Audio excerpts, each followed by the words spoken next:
Vibrational transition.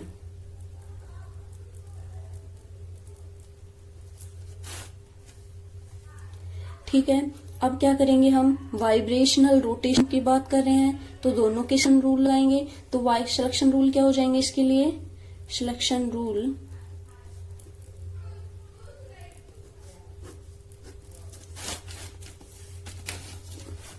क्या हो जाएंगे भाई, सिलेक्शन रूल डेल्टा वी क्या होगा, अनहार्मोनिक ऑसिलेटर में क्या होता था, +1 +-2 अनरेस्ट्रिकेटेड। ठीक है, और डेल जे क्या होता था रोटेटर वाले केस में, 0 +-2। तो हम दोनों की बात कर रहे हैं, वाइब्रेटिंग रोटेटर की, रमन की बात कर रहे हैं, तो दोनों के क्या लगेंगे, हम यहाँ पे सिलेक्शन रूल लगेंगे। ठीक है भाई, अब देखो, अब वहां पे क्या होती थी, PQR ब्रांच होती थी, यहाँ पे SOQ ब्रांच होंगी आपकी, S ब्रांच, O ब्रांच और Q ब्रांच। ठीक है, तो सबसे पहले हम पढ़ेंगे S ब्रांच कब मिलेगी आपको।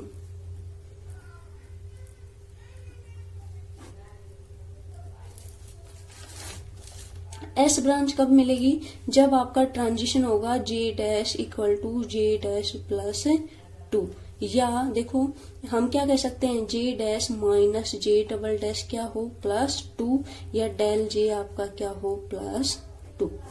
ठीक है, तो ये क्या देगा हमें, एस ब्रांच देगा। अब हम क्या करते हैं, इसके लिए इक्वेशन निकालते हैं, जैसे हम वाइब्रेटिंग रोटेटर के केस में निकालते थे, ये रमन का केस है इसलिए रमन में निकालेंगे। तो यहाँ देखो J' क्या है आपका, J"+2, या हम इसको इक्वल मान सकते हैं, इसको हमने मान लिया J+2, यानी J" की जगह हमने क्या रख दिया है, J+2। अब क्या करेंगे, इसको इक्वेशन, ये इक्वेशन नंबर 2 मान लो, इसको इक्वेशन 1 में रख दो, तो वो किसके कोरस्पॉन्डिंग हो जाएगी, देखो इक्वेशन 1 ये लिख रखे है ना, ये वाली। ठीक है, यहाँ रखो, तो क्या हो जाएगी आपकी, म्यू बार एस के कोरस्पॉन्डिंग J। ठीक है, और म्यू नोट बार का mu naught bar plus BV', J' की जगह में क्या रखना है भाई, J+2, J+3। ठीक है, माइनस BV', J" की जगह J रख रहे हैं तो ये क्या हो जाएगा, J+1। ठीक है, इसको सोल्व कर लो, क्या हो जाएगी, mu naught bar plus BV', ये क्या हो गया, J² +2J +3J 5J +6 minus BV', J² +G। ठीक है, और सोल्व करोगे क्या आ जाएगा, म्यू नोट बार प्लस, अब देखो J की टर्म्स एक जगह रख लो, J² की एक जगह रख लो। ठीक है, जिसके पास J भी नहीं है उसको बिल्कुल अलग ये रहेगी बिना J वाली, तो ये क्या हो जाएगी, 6 BV' प्लस, यहां से देखो 5 BV', ये यहां से 5 BV', और यहां से क्या रहेगा, BV', J आपका बाहर। अब देखो, अब किसकी, प्लस J² वाली कर लो, BV' माइनस BV',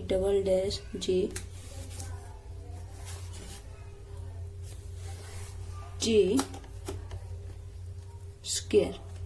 ठीक है, ये आ गई, मैं इसको दोबारा लिख रही हूँ यहाँ पे, ये क्या हो जाएगी आपकी,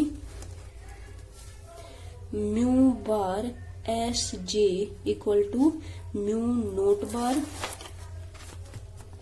note bar plus 6 BV' plus 5 BV' minus BV', J plus BV' minus BV', J²।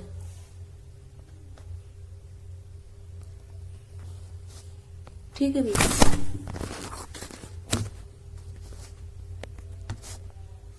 ये क्वेश्चन हो गई आपकी 3, इक्वेशन नंबर 3। ठीक है, ये हमारी कौन सी ब्रांच नहीं, एस ब्रांच। अब कौन सी निकालेंगे, ओ ब्रांच।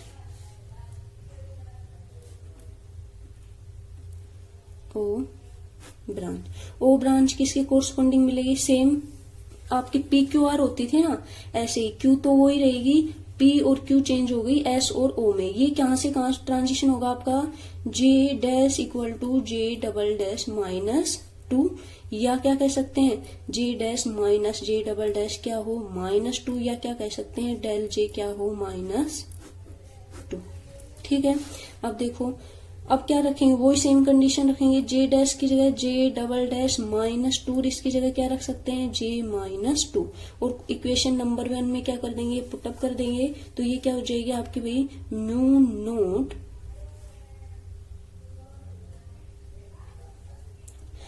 नोट ओ जे। ठीक है, यहाँ म्यू नोट बार फर्स्ट में होता था, उसके बाद बी वी डैश होता था, और क्या भाई जे डबल डैश जे डैश की जगह में क्या रखना है जे माइनस टू रखना है, तो ये क्या हो जाएगी जे माइनस टू। फिर क्या हो जाएगी भाई आपकी J minus two J dash plus one, तो यहाँ पे रखोगे तो ये क्या हो जाएगी आपकी J minus one minus B V double dash, और वो क्या होती थी सिंपल जे प्लस वन।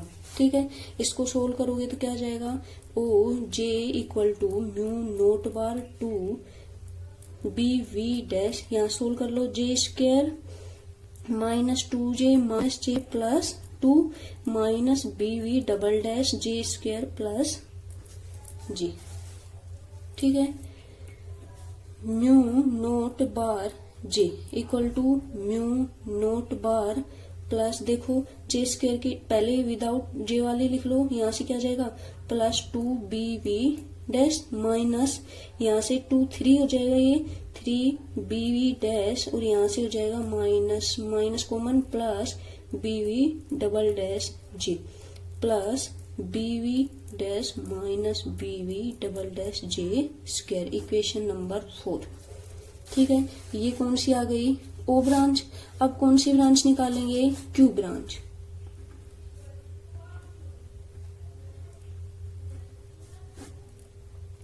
क्यू ब्रांच में क्या होता है आपके transition, J dash equal to J double dash, या J dash minus J dash zero, या डेल जे आपका क्या हो जाए जीरो हो जाए।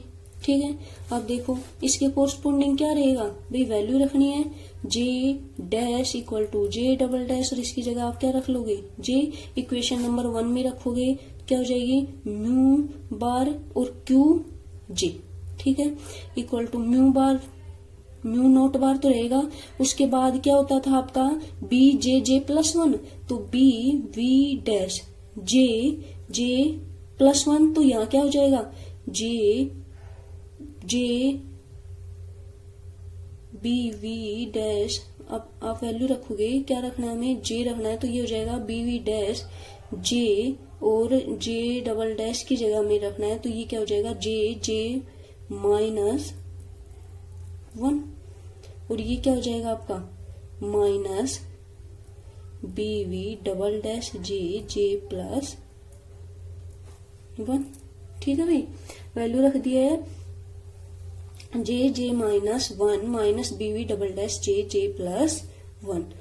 जे की जगह हमने क्या रखा है J dash equal to J double dash equal to one. ये आपका भाई -1 नहीं रहेगा बल्कि क्या रहेगा +1 रहेगा। क्यों? क्योंकि देखो इक्वेशन नंबर 1 है, यहाँ पे जे डैश की जगह हमने क्या रखा है यानी जे रखा है, ठीक है। और यहाँ भी क्या रहेगा, लेकिन ये 0 नहीं होगा। देखो क्यों नहीं होगा, यहाँ बीवी डैश रहे, यहाँ पे -BV डबल डैश, ठीक है। इसको सोल्व करोगे क्या आएगा, म्यू के जे इक्वल टू म्यू नोट बार।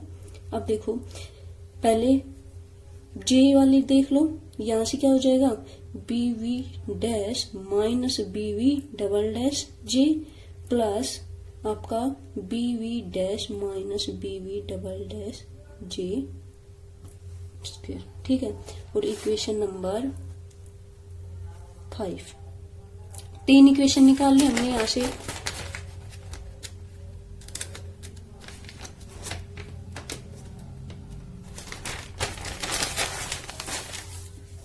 ठीक है। अब देखो हमने 3 ब्रांच निकाली है, वो इम्पोर्टेंट है आपकी। सबसे पहले हमने निकाली थी कौन सी, एस ब्रांच। उसके देखो मैं दोबारा लिख रही हूँ क्योंकि ये आगे यूज होंगी आपकी। Mu S bar J equal to mu naught bar plus 6 B V dash plus 5 B V dash minus B V double dash J plus B V dash minus B V double dash J का स्क्वायर। ठीक है, ये एस थी आपकी S O जे या S O जे। ठीक है, ये भाई म्यू नोट बार प्लस 2 बीवी डैश माइनस 3 बीवी डैश प्लस बीवी double dash J plus B V dash minus B V double dash J का स्क्वायर। ठीक है, और म्यू क्यू जे क्या निकाली हमने, mu naught bar plus B V dash minus B V double dash J plus B V dash minus B V double dash J square. ठीक है, अब देखो यहाँ कोई सेपरेशन का कंसेप्ट नहीं है, आगे हम इसमें सेपरेशन के कंसेप्ट और पढ़ते हैं। ठीक है, आगे ये केस बनते हैं, सेकंड यूनिट में पढ़ेंगे हम बीवी dash minus B V double dash जब पॉजिटिव हो जब नेगेटिव हो।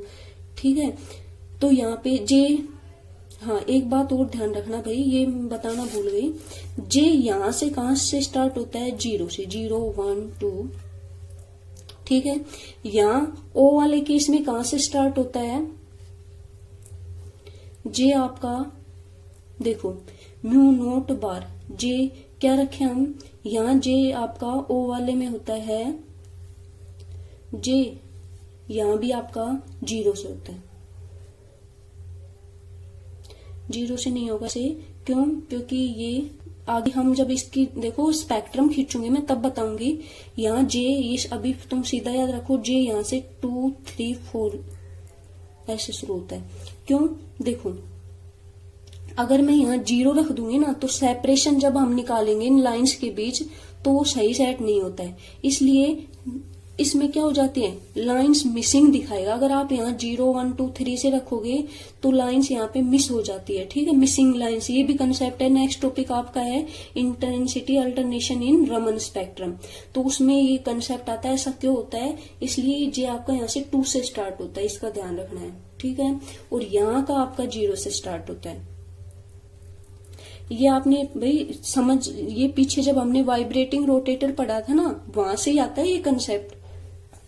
ठीक है, तो ये कौन सी होती है आपकी, एंटी स्टोक्स लाइन की इंटेंसिटी होती है ना, इसको मैं बताऊंगी, तुम्हें ध्यान रखना है। एंटी स्टोक्स या ये कह सकते हैं हम, ये कब, जब आपका -2 वाला सॉरी एंटी स्टोक वाला कंसेप्ट यहाँ नहीं आएगा, ये -2 वाला, जब ट्रांजिशन -2 वाला, तो आप वहां पे अगर 0 1 रखोगे तो वहां ट्रांजिशन पॉसिबल ही नहीं होते हैं। अब इसका स्पेक्ट्रम खींचेंगे हम तब देखेंगे कि ऐसा नहीं होता है। ठीक है, इसको नोट कर लो ये बात, ये जैसे स्पेक्ट्रम आएगा मैं तब बताऊंगी इसको। ठीक है, यहाँ आपका 0 से स्टार्ट होता है क्योंकि इसके ट्रांजिशन वहीं से स्टार्ट होते हैं। ठीक है, तो यहाँ से हमें कितनी ब्रांच मिल गई, 3 ब्रांच मिल गई। ठीक है, समझ में आ गया होगा। देखो वाइब्रेटिंग रोटेटर का केस, यानी कहने का मतलब ये है कि कोई मॉलिक्यूल आपका वाइब्रेट भी कर रहा है और साथ साथ रोटेट भी कर रहा है। ठीक है, उस सिचुएशन में हमने फ्रीक्वेंसी कंसीडर की है। 3 ब्रांच, वो ही आपके सिलेक्शन रूल लगाए हैं हमने, दोनों के, वाइब्रेशनल स्पेक्ट्रम के भी और आपके रोटेशनल स्पेक्ट्रम के, दोनों के सिलेक्शन रूल लगा के जो इक्वेशन हमने वाइब्रेटिंग रोटेटर के केस में निकाली थी उसी इक्वेशन में हमने रमन के लिए निकालनी थी, तो उसके सिलेक्शन रूल लगा के हमने तो इक्वेशन डिराइव कर ली और उन इक्वेशंस पे हमने सिलेक्शन रूल को फॉलो करते हुए 3 लाइंस निकाल दी यहाँ से, म्यू एस ओ क्यू। ठीक है, इन इक्वेशंस को आप ध्यान से याद रखना। फिलहाल यहाँ तो तुम्हारी यही देखो, आगे काम आती है ये, जब सेकंड यूनिट में पढ़ोगे आप तब ये चीज एज इट इज काम आएंगी, वहां पे बताऊंगी सेपरेशन कैसे होता है। यहाँ इनका कोई यूज नहीं है, फिलहाल तुम्हें इन्हें सीधे ही ड्राइव करके आना है। ठीक है, ये आपकी सिलेबस में नहीं है, वाइब्रेशनल रोटेशनल रमन स्पेक्ट्रा क्या होता है, बट ये पेपर में पूछा जाता है इसलिए मैंने करवा दिया है। ठीक है, अगर कोई क्यूरीज हो तो आप मेरे से पूछ सकते हो। इसका स्पेक्ट्रम क्या होता है, इसकी लाइंस कैसे मिलेंगे आपको, कैसी ब्रांचेज मिलेंगी, ये पढ़ेंगे हम नेक्स्ट वीडियो में। ओके।